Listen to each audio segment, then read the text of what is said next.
जय महाराष्ट्र, जय शिवराय. तर आजचा माझा व्हिडिओ बनवण्याचा मूळ उद्देश असा आहे की तपोवनमध्ये वृक्षतोड होऊ नये यासाठी नाशिककर खूप मोठ्या ताकदीने एकत्र आले आहेत.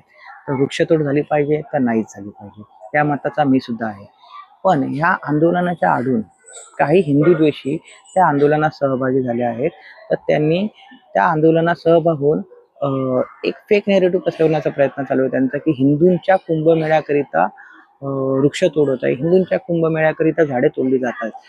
तर असे जे हिंदू विरोधी, हिंदू द्वेषी आपल्या आंदोलनात सहभाग घेत आहेत, तर त्यांना वेळीच आपण हाकलले पाहिजे. कारण ह्या हिंदू द्वेषींमुळे आपलं आंदोलन दुसऱ्या दिशेने जाऊ शकतं. तर आपला मूळ उद्देश असा आहे की कोणत्याच कारणामुळे, कोणत्याच परिस्थितीत एकही वृक्ष तुटला नाही पाहिजे, एकही झाडाची फांदीही तुटली नाही पाहिजे.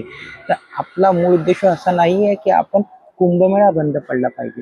हिंदू द्वेषांचे जे आपल्या या आंदोलनात सहभागी होत आहेत, हिंदू विरोधी, त्यांचा मूळ उद्देश असा की हे कुंभमेळाच रद्द व्हावा.